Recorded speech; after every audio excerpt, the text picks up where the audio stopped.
जी Nepal HD television अब तपाईं सँगसँगै।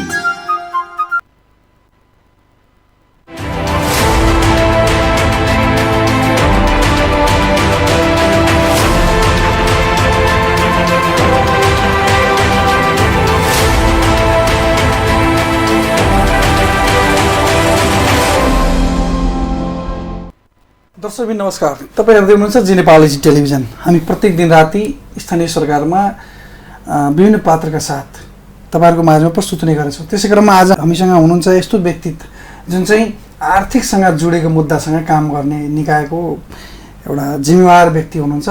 खासगरी पछिल्लो चरणमा बाँके जिल्लामै र बाँके जिल्लाको त्यो पनि नेपालगञ्ज शहरमा सहकारीको प्रकृतिहरू, सहकारीका मुद्दाहरू र सहकारीबाट पीडित भएका व्यक्तिहरू र सहकारी राम्रो पनि हो नराम्रो पनि हो, तर राम्रो के हो नराम्रो के कसरी भयो भन्ने कुरा हो। किनभने सरकारले ल्याएका नीति प्रक्रिया भनेको सरकारको महत्त्वपूर्ण एजेन्डामा सहकारीलाई मानिन्छ। किनभने सहकारी भएपछि जनजनमा चाहिँ फैलिन्छ, त्यो विकास हुन्छ, हरेकको विकास हुन्छ, रोजगारी सृजना हुन्छ लगायतका सहकारी माध्यमबाट थुप्रै योजनाहरू गर्न सकिन्छ, सरकारको मान्यता हो। त्यसै कारण नेपालमा सहकारी चाहिँ सञ्चालित भएको अवस्था थियो। त्यसै क्रममा अहिले बाँके जिल्लाको अवस्था हेर्ने भने नेपालगञ्जमा बाँके जिल्लामा 300 झन्डै 90 भनौँ न 90 वटा सहकारीहरू छ बाँके जिल्लामा र त्यसको प्रकृतिहरू पनि फरक फरक छ।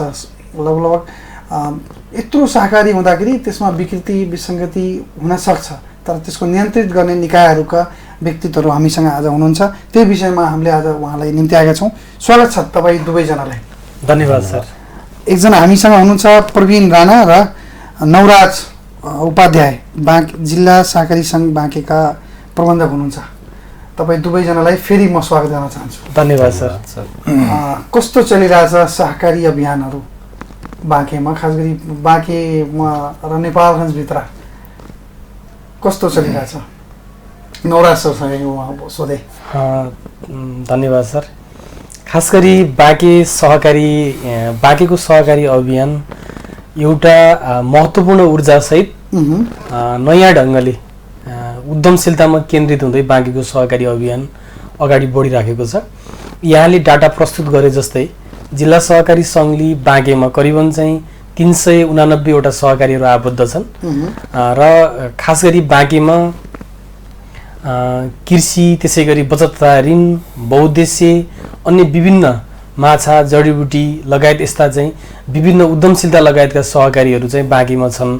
र पछिल्लो चरणमा चाहिँ बाँकेमा विभिन्न सहकारीको माध्यमबाट चाहिँ सहकारी मार्ट, त्यसै गरी पापड उद्योग, सहकारी राइस मिल, सहकारी अचार, सहकारीको होटलहरू यसरी चाहिँ सञ्चालित भएर चाहिँ बाँकेले नेपालकै सहकारी अभियानको चाहिँ ध्यानाकर्षण गर्दै अगाडि बढिरहेको छ।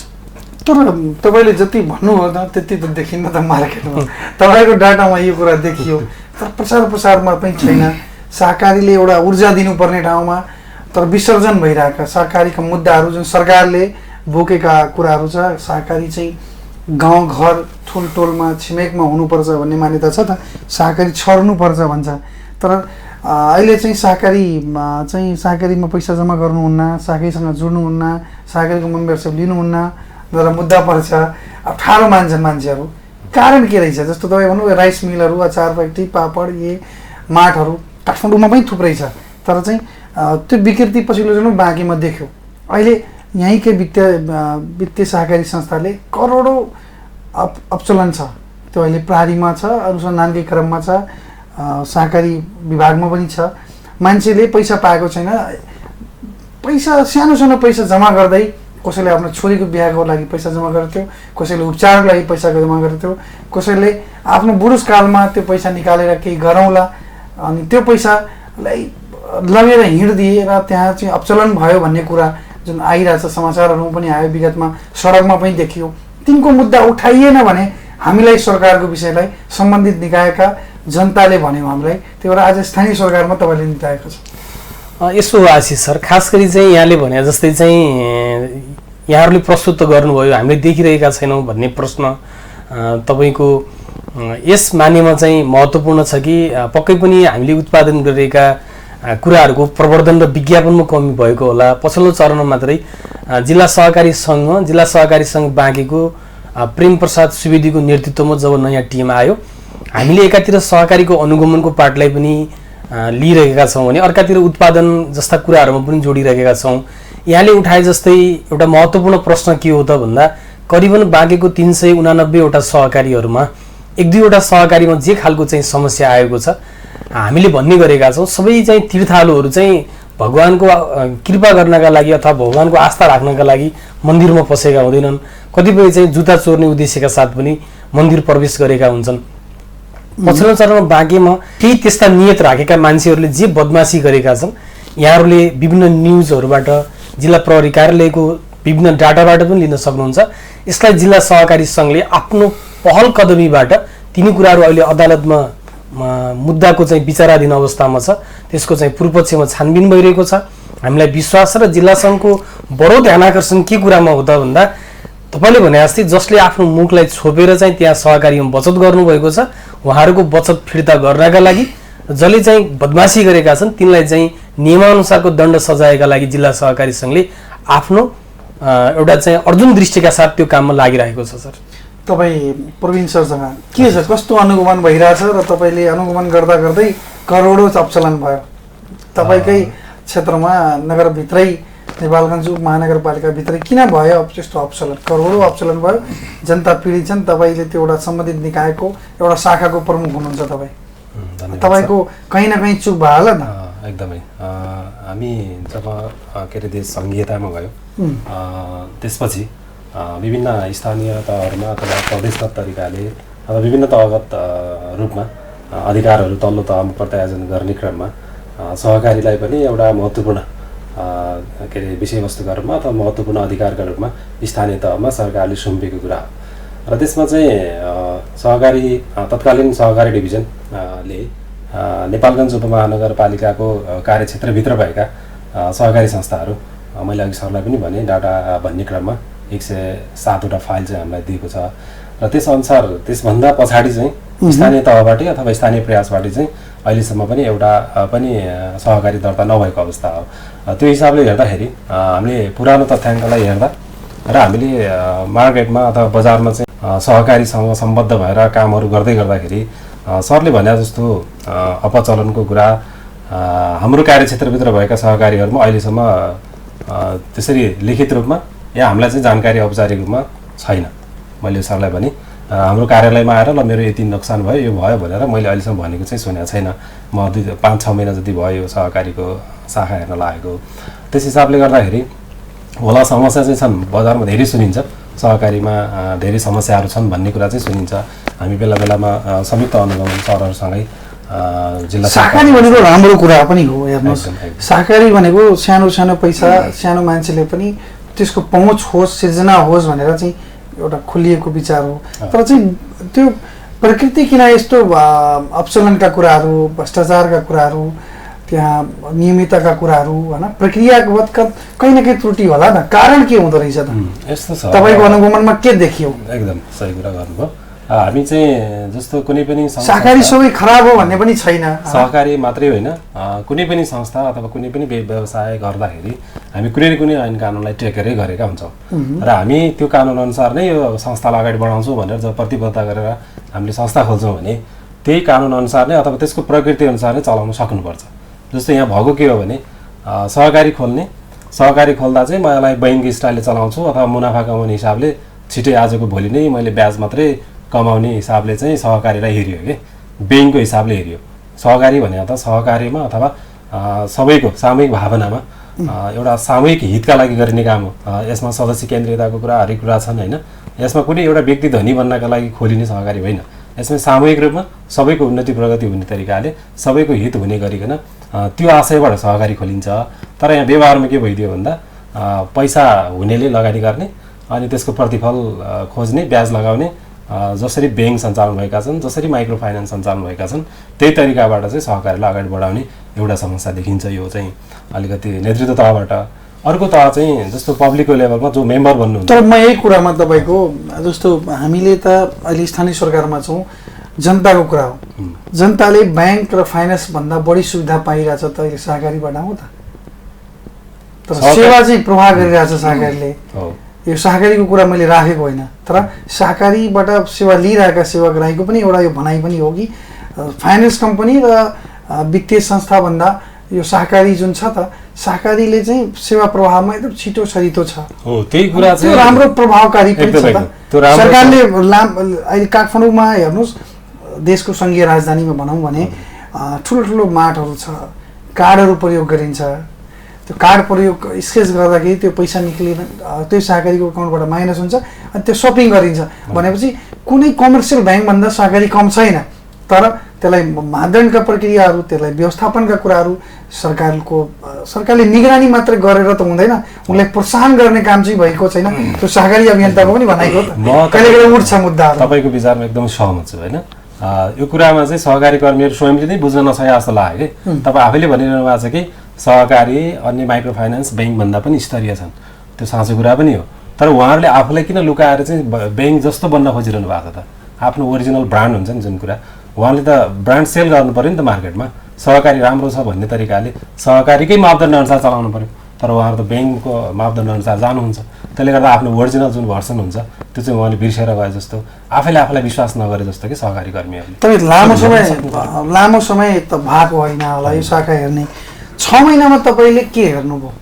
सहकारीमा अनुगमन गर्दाखेरि के पाउनुभयो? यस्तो छ, मैले सहकारी शाखा सम्हाल्दै गर्दा सम्भवतः देशमै पहिलो नेपालगञ्ज उपमहानगरपालिका होला जसले चाहिँ सहकारी ऐन 2074मा आफ्नो ऐन बनाइसकेको छ। भनेको सङ्घीय ऐन आउने बित्तिकै आफ्नो ऐन बनाइसकेको छ। र अर्को कुरा चाहिँ सहकारी डेस्क छुट्टै राखेर सञ्चालन गरेको नगरपालिका मध्ये एउटा नेपालगञ्ज नगरपालिका पनि हो। त्यस हिसाबले गर्दाखेरि मैले सहकारी संस्था जब सम्हाल्न थालेँ त्यति बेला चाहिँ सहकारी ऐन मात्रै बनेको अवस्था थियो। त्यसमा पनि केही कुराहरू संशोधन गर्नुपर्ने अवस्था थियो। जब मैले सम्हालिसकेँ त्यसपछि चाहिँ त्यसमा भएका केही प्रावधानहरूलाई संशोधन गरियो। र अर्को कुरा चाहिँ त्यो सँगसँगै नियमावली 2077मा आएको छ हाम्रो नगरपालिकाको नियमावली बनाउने कुरा भयो। र त्यसपछि अरू कुरा चाहिँ नियमन अनुगमनका कुराहरू चाहिँ निरन्तर रूपमा नै हामी गरिराखेका छौँ।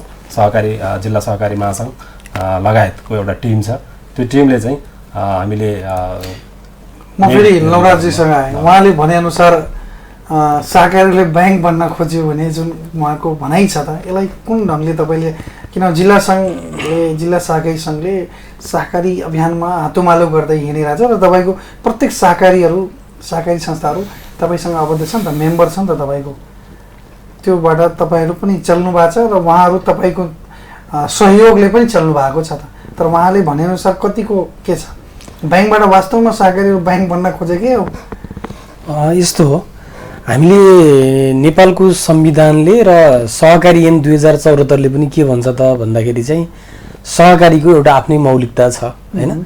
हामी सदस्यमा केन्द्रित एउटा चाहिँ व्यवसाय हो सहकारी, र अर्कातिर सहकारी आफैमा एउटा स्वायत्त संस्था पनि हो, र अर्कातिर सहकारीभित्र पनि स्वनियम गर्ने हाम्रो एउटा संरचना छ हैन। साधारण सभा, सञ्चालक समिति, लेखा समिति, विभिन्न प्रकारका उपसमितिहरू हामीले चाहिँ सहकारीको त्यो ऐनले त्यो कुराहरू प्रष्ट बनाएको छ नि त। त्यो कुरा नै एउटा हाम्रो मौलिकता हो। सहकारीहरू प्रवीण सरको के कुरामा म सहमत छु त भन्दा, जब हामी सहकारीहरूले आफ्नो मौलिकतालाई चाहिँ जसरी चाहिँ हामी प्रभावकारी ढङ्गले अगाडि बनाउँदै जान्छौँ तब चाहिँ सदस्यले पाउने कुरा, सहकारीका सदस्यहरूले लाभ लिने कुरा, यिनी कुराहरू चाहिँ सामान्यतया सबैले चाहिँ प्राप्त गर्छन्। जब हामी हाम्रो मौलिकता छोडेर त्यसलाई एउटा चाहिँ निजी प्रणालीको मोडलबाट अथवा अन्य कम्पनी जस्तो अथवा वित्तीय संस्था र ब्याङ्क मोडलमा हामी जान खोज्यौँ भने के हुन्छ त भन्दाखेरि चाहिँ सहकारी संस्थाहरूमा हुने दुर्घटना त्यो कारणले गर्दा हो। मात्र एउटा कुरा के हो त भन्दा, पछिल्लो चरणमा बाँकीको सन्दर्भमा खास गरी अझै नेपालगञ्जमा बढी कहीँ कतै यस्ता खालका विकृतिका समाचारहरू चाहिँ आइरहेका छन्। तर पनि जिल्ला सहकारी सङ्घ नगरपालिकासँग अन्य विषयगत सङ्घहरूसँग समन्वय गरेर यहाँका सहकारीहरूसँग पनि बेला बेलाबाट अन्तर्क्रिया, तालिम, गोष्ठीबाट हामीले के भनिरहेका छौँ भन्दा, सहकारी ऐन त 2074मा आयो नि त, त्योभन्दा अगाडि सहकारी ऐन 48 थियो। 48 कमजोर भएका कारणले गर्दा सहकारी अभियन्ताहरू र सहकारी कर्मीलाई के लागेको त भन्दा, अब यो ऐनले चाहिँ राज्यको चाहिँ तेस्रो खम्बाका रूपमा रहेको सहकारी चाहिँ सञ्चालित हुन सक्दैन भन्ने कुरा नयाँ संविधान जारी भइसकेपछि जसरी हामी आर्थिकको चाहिँ तेस्रो खम्बाका रूपमा सहकारीले संविधान त उचाइ प्राप्त गर्यौँ, अब त्यसको हामी अभ्यासको चरणमा छौँ। यो सुरुको अभ्यासको चरणमा भएर पनि केही समस्याहरू हुन्। जस्तै बाँकीमा चाहिँ 389वटा सहकारीहरूमध्ये आज कतिवटा चाहिँ सहकारीमा समस्या छ भन्दा एउटा दुईटाले के 389वटै सहकारीको प्रतिनिधित्व गर्छन् त? जसले चाहिँ राइस मिलको काम गरिरहेका छन्, जसले पापड उद्योग गरिरहेका छन्, जसले सहकारीको माध्यमबाट उद्यमशीलता सिर्जना गरिरहेका छन्, ती सहकारीको गतिविधिलाई मूल्याङ्कन नगर्ने त कुरा के हो त भन्दा अब चाहिँ हामीले चाहिँ सरकारवाला पक्षहरू र खास गरी चाहिँ नगरपालिका, अब त्यसै प्रदेश सरकार, त्यसै गरी चाहिँ सङ्घीय सरकार र सहकारी अभियानका विभिन्न निकायहरू जो छन्, हामी एक ठाउँमा आएर चाहिँ सहकारीलाई एउटा जागरण ल्याउनु पर्नेछ। त्यो जागरणले प्रत्येक सदस्यले, जसले जिता सिउने एउटा चाहिँ सदस्य जो सहकारीको मेम्बर हुन्छ, उसले जुन दिन म त्यो सहकारीको मालिक म हुँ भन्ने कुराको अनुभूति गर्छ, तब त्यहाँभित्र उसको चासो बढ्छ। आज हामीले के बुझिरहेको सहकारीहरू चाहिँ ब्याङ्कमा जान खोजेकै हो, खोजेको यसो हो सर। गतिविधि यसो हेर्दा हामी पनि वित्तीय सेक्टरमा काममा जोडिरहेका छौँ, तर केही साथीहरूले जुन आफ्नो मोडललाई सहकारीको मौलिकतामा परिवर्तन गर्न सक्नु भएको छैन, त्यसको चाहिँ गर्भित अभ्यास त्यो बेला उहाँहरूको सुधारको लागि उहाँहरूलाई खालि त्यो सुझाव लिखित अनुगमनका पाटा मात्र होइन नि त। जिल्ला सङ्घको त्यो सहयोगका वातावरणहरू, त्यो सिर्जना वातावरण कसरी गर्ने, तालिमका कुराहरू होइन, फेलोसिपका कुराहरू, उहाँलाई वास्तवमा प्र्याक्टिस कसरी गर्ने होइन, प्र्याक्टिस गर्दाखेरि कसरी त्यो सहकारी अभियानहरू बढ्ने होइन, त्यो बाटामा चाहिँ जिल्ला सङ्घले के गरिरहेछ? हामी चाहिँ यहाँले भने जस्तै हामीले चाहिँ सहकारीहरूलाई चाहिँ तालिम, शिक्षा, विभिन्न खालका गोष्ठी, सेमिनारको माध्यमबाट चाहिँ हामी चाहिँ फेरि सहकारीहरूको छाता सङ्गठन भएको नाताले हामीले दुईटा काम गर्नुपर्छ। एकातिर चाहिँ उहाँहरूका मूलभूत समस्याहरू के छन्, कुन स्थानीय तहमा बाँकीकै सन्दर्भमा चाहिँ कहाँ चाहिँ सहकारी ऐन जारी भएको छैन, कहाँ चाहिँ सहकारीको चाहिँ नियमावली आएको छैन, अन्य कार्यविधिहरू कहाँ बनेका छैनन्, एकातिर त्यो कुराको चाहिँ हामीले उहाँहरूकै पक्षमा चाहिँ समन्वय गर्नुपर्ने छ भने अर्कातिर सहकारी ऐन 2074ले जिल्ला सहकारी सङ्घलाई एउटा भूमिका के दिएको छ त भन्दा सहकारीको अनुगमन गरेर उहाँहरूलाई चाहिँ सकेसम्म चाहिँ सहकारीको मूल प्रवाहमा सहकारीका ऐन नीति नियममा रहेर चाहिँ उहाँहरूलाई काम गर्ने। त मलाई के लाग्छ भने सहकारीले डराएर त्यो अनुगमनबाट डराएर अनि डकुमेन्टहरू मिलाएर बनाएर त्यो दुर्घटना निम्तिन्छ नि त। तपाईँहरूले सरल त्यो अनुगमनका पाटाहरू सरल ढङ्गले अगर हुन्छ भने त कहीँ न कहीँ त्यो सुधार हुन्छ। तर यो अहिले जुन पछिल्लो चरण घटनाहरू जुन देखिरहेछ, तपाईँले नै भनेअनुसार कि प्रकृति जहाँ स्ट्यान्डर्ड बन्न खोजियो, अलिकता वित्तीय ब्याङ्क बन्न खोजियो, ट्र्याकमा फरक जान सकियो, प्रणाली बनाउन खोजियो, कम्पनीमा जान सकियो भने दुर्घटना हुन्छ भने कारण के रहेछ भने उहाँहरू आत्तेर मात्तेर हुन पनि सक्छ त त्यस्ता कुराहरू। किनभने त्यो घटनाहरू घट्दाखेरि त्यो पछिल्लो चरणमा देखेका कुराहरू अनुसन्धानकै क्रममा प्रहरीले पनि देखाएको कुरा हो। यो फाउन्डरले नै पैसा प्रयोग गरेको अवस्था छ, जग्गा किनेको छ, पैसा लिएर हिँडेको अवस्था छैन, तर जग्गा किनेको छ, सम्पत्ति छ तर बिक्ने अवस्थामा छैन, पैसा रिटर्न आउने अवस्था छैन, त्यस्तो अवस्था पनि छ त। त्यो कहीँ न कहीँ त्यो प्रणाली बनेकै हो, किनभने व्यक्तिले जग्गा किनेपछि त्यहाँबाट पैसा लिएर त्यो प्रणाली बनेकै हो। त्यो अनुगमनका बाटाहरू चाहिँ अलि सरल ढङ्गले भइदिए भए सायद त्यो उहाँहरूले फिक्जुअल ढङ्गले प्रब्लमका कुराहरू, सेयरिङका कुराहरू हुन सक्थ्यो त। यस्तो भयो के अरे अनुगमनकै कारणले गर्दा उहाँहरू प्रणालीमा जानुभयो भन्ने कुरा चाहिँ होइन होइन। त्यो होइन, अनुगमनको कारणले प्रणालीमा जाने होइन, उहाँले प्रणालीमा गएको कारण के हो भने डर मात्तेर आत्तेर पनि हुन सक्छ। त्यस्तो होइन, जस्तो उहाँहरू आफ्नै विनियम बनाउनु भएको हुन्छ, सहकारी संस्था खोल्ने बेलामा आफ्नो विनियम हुन्छ, कार्यविधि हुन्छ, ऋण परिचालन गर्ने कार्यविधि बनाउनु भएको हुन्छ, त्यो अनुसार बाटो त्यो मैले भनेको बाटो किन रोज्दो रहेछन् कि त्यो प्रणाली बन्न एकदम मुनाफा बाटो त्यस्तो रोज्न। किनभने सुरुमा विधान बनाउँदाखेरि 25 जना हुनै पर्ने, तपाईँको सदस्य हुनै पर्ने, मेम्बरसिप हुनै पर्ने, विधान दर्ताखेरि सबैले तालिम लिनै पर्ने, संस्था खोल्दाखेरि प्रमाणपत्रमा सबै उपस्थित हुनै पर्ने होइन, त्यहाँ मेम्बरको 3 पुस्ते डिटेल हुनै पर्ने, सबै कुरा हुँदा हुँदा पनि त्यो पछि प्रणाली किन हुँदो रहेछ भन्ने मान्छे कारण के रहेछ सबै थाहा छ त उहाँहरूलाई। यो दर्ता गर्दा यो प्रक्रिया हो, प्रशिक्षण तालिम लिँदाखेरि त्यो तपाईँहरूले भन्नुहुन्छ प्रशिक्षण दिँदाखेरि यो सहकारीको प्रक्रिया यो हो, यसमा जानुपर्छ, यसमा जानु हुन, सबै कुरा भनेर बल्ल प्रमाणपत्र दिन्छ, त्यसपछि त्यहाँको सबै डिटेल राखिन्छ अनि उहाँहरू जाँदा जाँदा पनि प्रणालीमा गइहाल्ने कारण के हुँदो रहेछ? कारण अब अहिलेसम्म तपाईँको अनुभवमा के देखियो त? हाम्रो अनुभवले के देखाउँछ भन्दा अथवा मेरो अनुभवले प्रणाली जाने कारणमा एउटा मान्छे के अरे भन्छ स्वभावतः मान्छे अलिकति छिटै के भन्छ मुनाफा लिने टाइपको त्यस्तो प्रकृतिको आजको भोलि नै त्यसबाट फाइदा लिइहाल्ने दीर्घकालसम्म टिक्न नसक्ने अनस्टेबल टाइपको नेचर हुन्छ नि मान्छेको। जस्तो नेपालगञ्ज उपमहानगरपालिकाभित्र 35 वटा सहकारीहरू सञ्चालित छ अहिले, टोटल 107 मा। हजुर 35 वटा सञ्चालित छ। त्यो सञ्चालित भन्दा पनि सम्पर्कमा हाम्रो त्यतिमा आउनु तपाईँको सम्पर्कमा छन्, बाँकी सम्पर्कविहीन छन्। कहाँ छन् त्यस्तो छ। अब उहाँहरूले जब झोडामा छन् कि कार्यालयमा छन्? त्यही कुरा हामीले खोजिरहेछौँ, अनुगमनका क्रममा पनि हामी हिँडिरहेका छौँ। यो जिल्ला संघसँग तपाईँहरूको सम्बन्ध हुन्छ कि हुँदैन? भइरहेको छ। हामी एउटा संयुक्त अनुगमन टोली नै छ त्यसमा। योभन्दा गत वर्ष हामी कोभिडको कारणले सबै के छ त्यो यो 35 वटा मात्रै नगर क्षेत्रमा नेपाल नगरपालिकाभित्र देखा परेको अवस्था हो? उहाँको सम्पर्कमा चाहिँ तपाईँसँग सम्पर्कमा बढी छन् कि त्यति नै छन्? अब जिल्ला सङ्घमा आबद्धताको नाताले चाहिँ अवश्य नै बढी छन् भन्ने देखायो होइन। 389 वटा सहकारी सञ्चालित छन् कि छैन? हामी यो कुरामा चाहिँ प्रवीण सरले जोडा जस्तै हामी एउटा कुरालाई के गरिरहेछौँ त सर भन्नुहुन्छ भने मैले अघि पनि सुरुवातमा एउटा कुरा भनिरहेको छु होइन। हाम्रो चाहिँ एउटा पश्चिमी यो क्षेत्रमा के भइरहेछ भन्दा हामीले सहकारीलाई चाहिँ अघि तपाईँ हामीले कसरी बहसको थालनी गरिरहेछौँ त हामीले भन्दा सहकारी भनेको ब्याङ्क हो भन्ने बुझिरहेछौँ। हामी सहकारीमा लाग्ने मान्छेहरूले के भनिरहेछौँ भने पनि त्यसको मूल मर्म मूल मकसद संविधानमा त्यसको जे प्रस्तावना छ त्यतातिर हामी जान सकिरहेका छैनौँ। यो कुराको कारण के हो त भन्दा हामीले यसको बारेमा एउटा अभियान सञ्चालन गर्न आवश्यक छ, एउटा चेतनाको लहर ल्याउन आवश्यक छ। त्यसको नेतृत्व बाँकेका सन्दर्भमा जिल्ला सहकारी सङ्घले सुरुवात गरेको छ, फेरि गर्छौँ होइन, गरिसकेका छौँ। र जो सहकारीहरू आज कस्तो देखिन्छ त नेपालगञ्ज त बाँकेको सिनारीमा भन्दा हिजो चाहिँ सहकारीको माध्यमबाट मल लिन सजिलो भयो। मान्छे केही समूहलाई के लाग्यो त भन्दा यो व्यक्तिगत ढङ्गले चाहिँ मल लिन गाह्रो हुँदो रहेछ, सहकारी खोलौँ र मल ल्याउँ भन्ने भयो होइन, अनि बिक्री गरौँ, प्राइभेट बिक्री गरौँ होइन। अनि त्यसपछि चाहिँ उहाँहरूले चाहिँ मल मात्र ल्याउने र बिक्री गर्ने उद्देश्यका साथ खोल्नुभयो। आज त्यो मल वितरणको संरचनामा त्यो कुरामा चाहिँ केही जटिलता आयो अनि उहाँहरू आज निष्क्रिय भएर बस्नु भएको छ। अन्य केही साथीहरूलाई के लाग्यो, कतिपय एनजिओले चाहिँ सहकारीको माध्यमबाट गाउँमा आफ्नो कार्यक्रम सञ्चालन गर्नका लागि सजिलो हुन्छ भन्ने लाग्यो। उहाँहरूले चाहिँ मान्छेलाई चाहिँ सहकारीमा राखिदिनु भयो, खोलिदिनु भयो। आज त्यो प्रोग्राम भ्याइयो, केही सहकारीहरू ती झोलामा अथवा तपाईँ हामीले भने जस्तै निष्क्रिय अवस्थामा छन् होइन।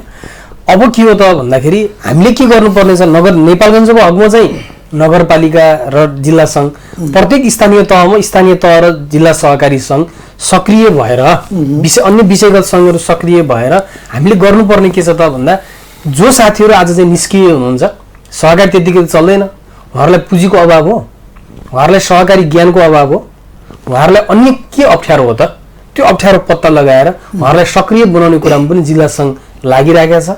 हामी यसको लागि चाहिँ नजिकबाट नगरपालिकासँग समन्वय गरिरहेछौँ र आम मानिसहरूमा के एउटा प्रभाव पर्नु हुँदैन भने सबै सहकारीहरू खतम छन्, सहकारीमा बचत गर्नु हुँदैन, सबै सहकारी चाहिँ व्यक्तिगत ढङ्गले चलेका छन् भन्ने बुझियो भने बाँके जिल्लामा रहेका थुप्रै सहकारीहरूमाथि अन्याय हुन्छ। केही जो सहकारी जसले गलत गरे ती सहकारी कारणले गर्दा सबैलाई त्यो हिलो चाहिँ छ्याप्न मिल्दैन। त्यसको चाहिँ असल पहिचान गर्ने कुरा सहकारी राम्रो के कारणले राम्रो दर्शकलाई बताइदिनु न। तपाईँको ग्राहक पनि हुन सक्छन् सुन्ने, तपाईँको सदस्य पनि हुन सक्छन्, तपाईँको सेवाग्राही पनि हुनुहुन्छ, मेम्बर पनि हुन सक्छन्। के राम्रो हो सहकारीको? यस्तो छ आशिष सर, खास गरी सहकारीमा चाहिँ धेरै मान्छेहरूले भने जस्तै सहकारीमा चाहिँ एउटै मात्र सम्बन्ध हुन्छ, सदस्य र मालिकको बिचको सम्बन्ध हुन्छ होइन। एउटा संस्था भयो, त्यो संस्थाका मालिक को भयो भने सदस्य भने भए। धेरै सदस्यले के बुझ्ने भयो भने हामी त्यो सहकारीको ग्राहक हौँ भन्ने बुझे कि समस्याको सुरुवात यो पोइन्टबाट भयो भन्ने लाग्छ मलाई। के कुरा हुनुपर्छ भने जुन दिन हामी सहकारीको सदस्यता लिन्छौँ, सहकारी ऐनले भनेको छ 100 रुपियाँ मात्रै पनि न्यूनतम सहकारीको सेयर हुनुपर्छ। त्यो 100 रुपियाँ लगेको बापत पनि म त्यो सहकारीको अध्यक्ष हुन सक्छु, यो संस्थाको मालिक हो भन्ने कुरा एक नम्बरमा सदस्यले बुझ्नु पर्यो। एक दोस्रो कुरा चाहिँ हामी जब चाहिँ सहकारीका वार्षिक साधारण सभा, सहकारीको कार्यालय, सहकारीका चाहिँ सञ्चालकहरू हाम्रो स्थानीय ठाउँका मान्छेहरू हुनुहुन्छ कि हुँदैन, उहाँहरू कुन प्रकृतिको मान्छे हो, हामीले चिनेको सही सहकारी छनौट गर्ने थुप्रै आधारहरू छन् नि त। हामीले कहीँ कतै आज जे सहकारीमा समस्या सिर्जना भएको छ, हामी चाहिँ नचिनेरै बजारमा पैसा उठाउन आएको कोही कर्मचारीको भरमा सहकारी सदस्य बनिदिएको आधारमा पो त्यो समस्या सिर्जना भयो कि जति आज हामी दोष सहकारी कर्मीलाई, सहकारीका सञ्चालकहरूलाई दिइरहेछौँ, त्यसको केही हिस्सेदार हामी हो कि होइनौँ त? हामी सञ्चालक अथवा हामी सदस्य हो कि होइन त? त्यो कुराबाट पनि हेर्नुपर्छ। हामी जुन सहकारीको म संस्थाको सदस्य भएँ, म कतिपटक त्यो सहकारीमा पुगेर चाहिँ महिनाको मासिक रिपोर्ट मागेर हेरेँ, वार्षिक रिपोर्टका विभिन्न कुराहरूमा मेरो कतिपटक सहभागिता भयो। त्यसलाई मैले बुद्धिजीवी मान्छेहरू विभिन्न संरचना छन् नि त, त्यहाँ सोधे कि सोधिनँ होइन, ती कुरामा चाहिँ चासो नराख्ने। अब एकैपटक सहकारी बिग्रियो, भत्ताबिङ्ग भयो भने अब चाहिँ त्यो दोष सबैको भन्ने कुराबाट पनि यो कुराको सुरुवात भएको छ। यी विकृतिका तरङ्गहरू त्यो पोइन्टबाट आएको हो भन्ने लाग्छ मलाई। सहकारीमा के कारणले राम्रो भन्ने प्रश्नमा जुन हजुरले प्रश्न सोध्नु भएको थियो, एउटा महत्त्वपूर्ण कुरा के हो भने सहकारीको कल्पना भनेकै मलाई उद्यमी बनाउन हो, मलाई उद्यमशील बनाउन हो, मेरो नेतृत्व विकास गर्न हो, मेरो सामाजिक विकास गर्न हो, मेरो सांस्कृतिक विकास गर्न हो। त्यस कारणले गर्दा म सहकारीमा लाग्नुपर्छ। आज म जो तपाईँको अगाडि स्टेजमा बोलिरहेको छु, कोलपुरको एउटा कुनै कुनामा रहेको युवा सहकारीमा लागेको कारण आज म चाहिँ एउटा प्रारम्भिक सहकारी संस्था हुँदै जिल्ला सहकारी सङ्घको प्रबन्ध सञ्चालकमा आइपुग्न सफल भयो त। आज म आबद्ध भएको सहकारीले अचार उत्पादन गरेछ, त्यो अचार आज सुर्खे, दैलेख, जुम्ला हुँला बिक्री भइरहेको छ, गर्न सकिँदो रहेछ नि त। त्यसले गर्दा के भयो त भन्दाखेरि चाहिँ सहकारीमा खास गरी आफू सुरुमा चाहिँ आर्थिक रूपमा सक्षम बन्नका लागि, अर्कातिर चाहिँ हाम्रो उत्पादनलाई चाहिँ बजारीकरण सहयोग गर्नका लागि, अर्कातिर चाहिँ हाम्रो जे उत्पादन गरेका छौँ, आज हामी त बिचौलियाको समस्या छ नि त। जस्तै तरकारी किसानले उत्पादन गर्यो, त्यो कस कहाँ लगेर बेच्नु पर्यो भने कुनै चाहिँ होलसेल कहाँ लगेर बेच्नु पर्यो, दुधको कुरा होला। त्यो बिचौलियाको अन्त गरेर आफूलाई धनी बनाउने अभियान, आफूलाई उद्यमी बनाउने अभियान र मूलतः तीनटा कुरा, आर्थिक रूपमा, सामाजिक रूपमा र सांस्कृतिक रूपमा चाहिँ आफूलाई अब्बल बनाउनका लागि सहकारीमा लाग्ने, यसको सुन्दर पक्ष भनेकै यी तीनटा कुराहरू। भनेपछि सहकारीमा लाग्नुपर्छ, सहकारीमा जुड्नुपर्छ भन्ने तपाईँको मान्यता हो? सहकारीमा नलागिकन त मैले कुनै विश्वविद्यालयबाट कुनै एउटा विषयवस्तुमा चाहिँ मैले आफ्नो पढाइ भ्याएको छु, तर म एउटा युवा भएको नाताले आम म जस्ता थुप्रै युवा साथीहरूलाई के भन्छु त भन्दा, एकपटक तपाईँ जीवनमा कहाँ कहाँ लाग्नुभयो तपाईँहरूको आफ्नो पार्ट होला, एकपटक आफ्नो एउटा सहकारीमा आबद्ध भएर त्यो सहकारीका सुशासनका कुरा, त्यो सहकारीका नीति, कार्यविधि, विनियम कार्यान्वयन भए नभएको कुरा, त्यो सहकारी कुन उद्देश्यका साथ खोलेको थियो, त्यो खोले अनुसारको चाहिँ काम गरेको छ कि छैन भन्ने कुरामा चाहिँ ध्यान दिएर सहकारी अभियानबाट आफ्नो उत्पादन विभिन्न सेक्टर हुनसक्छ हाम्रो त, ती कुरालाई जोडेर अगाडि बढ्नुपर्छ। म फेरि प्रवीण सरसँग आएँ। नगर क्षेत्रमा जुन यो 35वटा सहकारीहरू जुन तपाईँको सम्पर्कमा छन्, अरू बाँकी त सम्पर्कविहीन छन्, नेटवर्कमा छैनन् तपाईँको, उहाँहरू छन् कि छैनन्, खारिज भयो कि छैनन्, त्यो पनि यथार्थ अवस्था जानकारी छैन। खारेज हुने त कुरै भएन, खारेज प्रक्रियाबाट हुने कुरा भयो, तर कहाँ छन् भनेर खोजिराजमा हामी चाहिँ खोजी कार्यमा हुनुहुन्छ।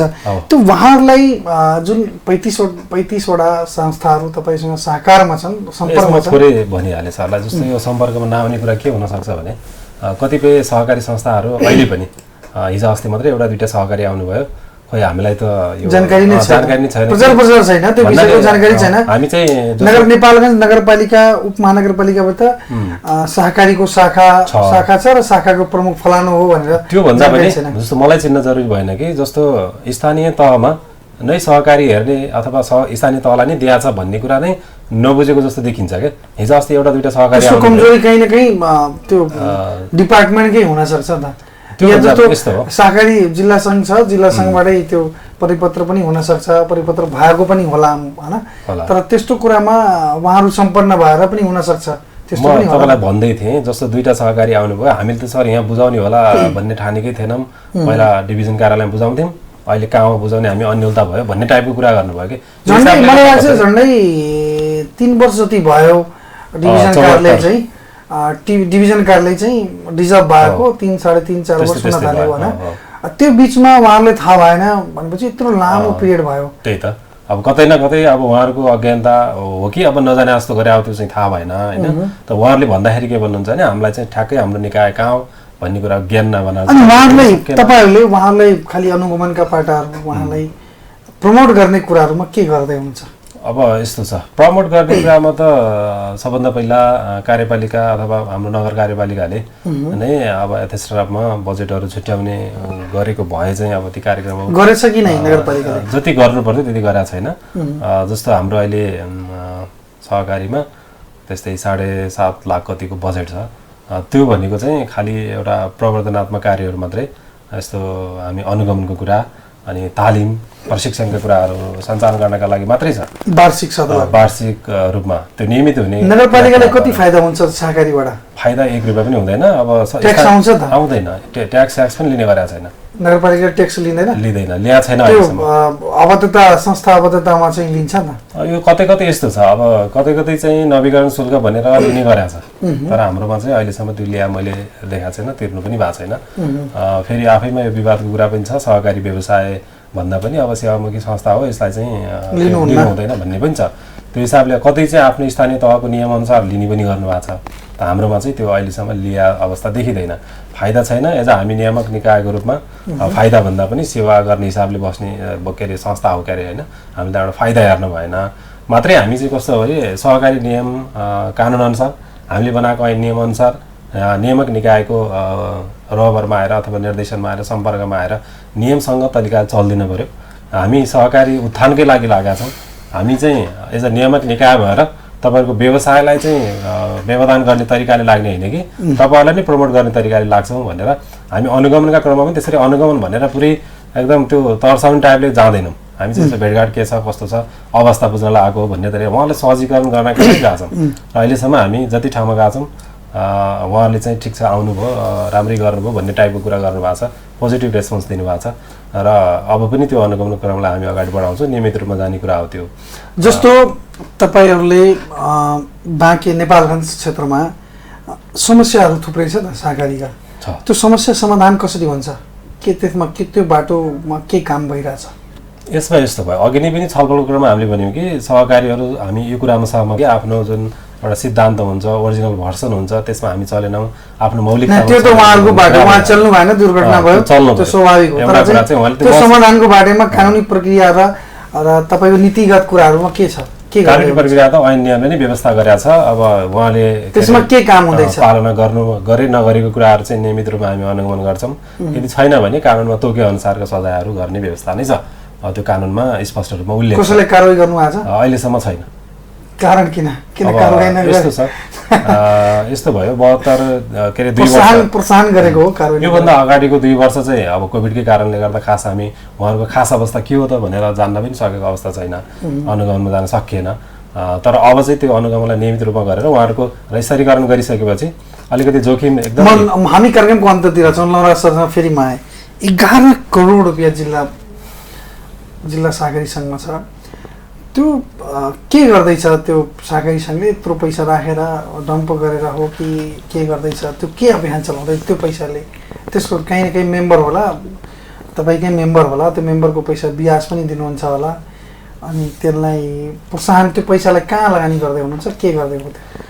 यस्तो छ सर, बाँकेमा खास गरी सहकारी अभियानमा आबद्ध हुनुभएको कुल सदस्य सङ्ख्या चाहिँ 2.5 लाख जति मानिसहरू नेपालगञ्ज बाँकेको सन्दर्भमा सहकारी अभियानमा आबद्ध हुनुहुन्छ। करिबन 2500 जति साथीहरूले प्रत्यक्ष रूपमा चाहिँ सहकारीबाट रोजगार प्राप्त गर्नुभएको छ होइन। र अघि हामीले एउटा कुरा उठाइरहेका छौँ, सहकारी अभियान हामी अनुगमन गर्छौँ। सरकारलाई के चाहिएको छ, जुन सरकारलाई नीति चाहिएको छ हामी नीति बनाउने कुरामा उहाँहरूलाई सहजीकरण गर्छौँ। शिक्षा चाहिएको कुरामा हामी शिक्षामा सपोर्ट गर्छौँ। जो चाहिँ कतिपय अधिकांश सहकारी यस्तो छ उहाँहरू समुदायमा स्थापित हुन चाहनुहुन्छ तर उहाँहरूसँग फन्ड छैन भने जिल्ला सहकारी सङ्घले बिना धितो 50 लाख रुपियाँसम्म एउटा अनुगमन समिति छ, त्यहाँ गएर विभिन्न सुशासन उहाँहरूको अडिट भएको छ कि छैन, उहाँका विभिन्न फन्डामेन्टल जुन संरचनाहरू छन् ती सक्रिय छन् कि छैनन्, त्यसको आधारमा हेरेर हामीले 50 लाख रुपियाँसम्म कति पर्सेन्टमा दिनुहुन्छ? हामीले उहाँहरूलाई 10% दिन्छौँ सर। उहाँहरूले 14.75 लगानी लगाउनुहुन्छ। करिबन 4-5% मार्जिन भनेको चाहिँ ठुलो हो भने अर्कातिर फेरि जिल्ला सहकारी सङ्घले कोही सहकारीले बचत गर्न चाहनुभयो भने 8% चाहिँ हामीले चाहिँ ब्याज दिन्छौँ। 2% को मार्जिन राखेर उहाँहरूलाई हामीले वित्तीय रूपमा हामीले के बुझ्यौँ त भन्दा अब सहकारीलाई भाषण र आदर्शको कुरा मात्र गरेर छैन, उनीहरूलाई वित्तीय सहयोग पनि चाहिएको छ हैन। वित्तीय सहयोगका विभिन्न इकाइहरू छन् सहकारी अभियानका, बैंक छ, नेप्सकुन छ हैन, तर पनि त्यसमा पनि कतिपयको पहुँच नहुन सक्छ कि त्यसलाई चाहिँ पहुँचमा ल्याउनका लागि जिल्ला सहकारी सङ्घले त्यसरी पनि जोड्ने काम गरेको छ। एकातिर हामी नीतिमा जोडिरहेछौँ, अर्कातिर आर्थिक रूपमा पनि सबल बनाउनका लागि चाहिँ यो क्रममा जोड्दै अगाडि बढिरहेको छ। कार्यक्रमको हामी अन्त्यतिर आइसकेका छौँ। तपाईँ दुवैजनाले के भन्न चाहनुहुन्छ सहकारी अभियन्तालाई? नवराज सरबाटै पहिला जाओस्। खास गरी बाँकीका सम्पूर्ण सहकारी अभियन्ता साथीहरूलाई र जो सहकारीमा आबद्ध हुनुभएको छ सम्पूर्ण शेयर सदस्यज्यूहरू र सहकारीका शुभेच्छुक महानुभावहरू पत्रकारज्यूहरूलाई म अनुरोध के गर्छु भने अहिले जिल्ला सहकारी सङ्घले नमुना सहकारीहरूकै नमुना जिल्ला बाँकी बनाउने अभियानमा चाहिँ जिल्ला सहकारी सङ्घ आफ्ना 5 वर्षे रणनीतिक योजना बनाएर अगाडि बढिराखेका छ। सहकारीभित्र केही विकृतिहरू छन् तर ती विकृति तपाईँ हाम्रो सबै सहको सामूहिक सक्रियतामा तिनी विकृतिहरूलाई अन्त्य गर्न सकिन्छ र सहकारीको सम्भावनाबाट उद्यमशीलताको यात्रा बाँकीमा सुरु गर्न सकिन्छ। दुग्धको रूपमा, तरकारीको रूपमा, अन्य विभिन्न उत्पादनका कुराहरूलाई जोडेर चाहिँ सहकारीको नमुना जिल्ला बनाउने कुरामा चाहिँ हामी सबै लागौँ। यसका लागि चाहिँ जिल्ला सहकारी सङ्घ नेतृत्व गरिरहेको छ। यहाँहरूको सहकार्य र समन्वयको हामी अपेक्षा गर्दछौँ भन्ने छ। के छ तपाईँको? धन्यवाद। हामी चाहिँ के हो भने सहकारी अभियानलाई एउटा राम्रो ट्र्याकमा ल्याउनलाई अथवा अघि छलफलको क्रममा पनि भन्यौँ हामीले यो ट्र्याकभन्दा बाहिर गएको छ भन्ने हिसाबले त्यो ल्याउनका लागि एज हामी नियामक निकायको हिसाबले नेपालगञ्ज उपमहानगरपालिकामा जुन अघि पनि भने हामीले डाटामा चाहिँ यति सम्पर्कमा छैनन् भन्ने टाइपको त्यस्तो खालको डाटा प्रस्तुत गरिरहँदै रहँदा उहाँहरू चाहिँ सम्पर्कमा के कारणले गर्दा आउनु भएन, त्यसमा सहजीकरण गर्न हामी एकदम तयार छौँ। र जुन चाहिँ सहकारी भनेको बचत तथा ऋण मात्रै हो भन्ने टाइपको कन्सेप्ट छ। हामीले त सहकारी त अझ अरू कृषि क्षेत्रमा लगानी गरौँ, त्यो टाइपको सहकारीहरू खोल्नका लागि अझै पनि उत्प्रेरित गर्नका लागि हामी के कार्यक्रम गर्नुपर्छ त्यो अब स्थानीय सरकारले पनि सोच्ने कुरा भयो। एज हामी त अब कर्मचारीको हिसाबले जे नीति नियमहरू बन्छन् त्यसका आधारमा कार्यान्वयन गर्नेतिर मात्रै जाने हो। त्यस हिसाबले गर्दा उहाँहरूले पनि आफ्नो पालिकालाई स्थानीय तहहरूलाई चाहिँ सहकारीका लागि के कस्ता कार्यक्रमहरू ल्याउँदा चाहिँ प्रभावकारी हुन्छ, सहकारी जो चाहिँ चल्न सकेका सहकारी छैनन् उनीहरूलाई कसरी माथि उठाउन सकिन्छ भन्ने टाइपको त्यो खालको एउटा समाज जस्तो जिल्ला सहकारी महासङ्घ पनि हुनुहुन्छ, सङ्घ हुनुहुन्छ, उहाँहरू सबैको मार्फत त्यो एउटा मोडालिटी ल्याएर अब ती निष्क्रिय सहकारी संस्थाहरूलाई कसरी सक्रिय बनाउन सकिन्छ भन्ने कुराको एउटा मोडलसहित चाहिँ हामी अब त्यो सुधारको पाटोतिर जानैपर्छ। कि त ती चलाउन सकिन्छ भने चलाउन पर्यो, यदि सकिन्न भने पनि जसले चलाउन सक्छ त्यसलाई दिने कि के गर्ने जस त्यसको सल्युसन चाहिँ खोज्नुपर्छ र हामी चाहिँ सहकारीमा सुशासन खोज्नुपर्छ। त्यसका लागि नेपालगञ्ज उपमहानगरपालिका चाहिँ सधैँ सहयोग गर्नका लागि तत्पर छ र यति भन्न चाहन्छु मैले।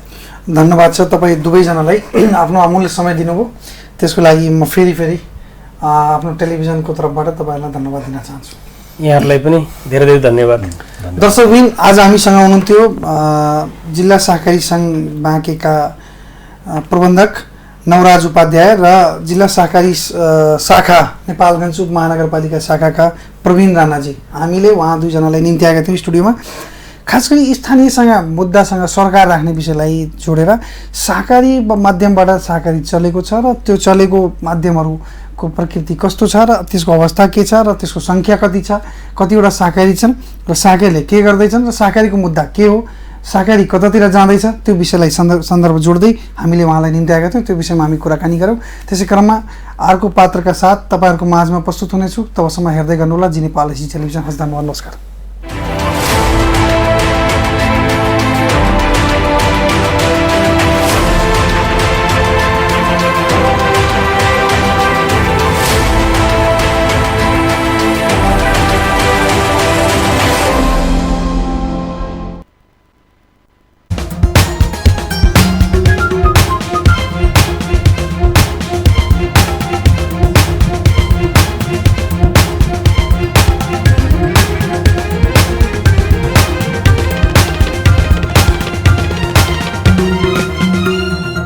जी नेपाल HD टेलिभिजन अब तपाईँ सँगसँगै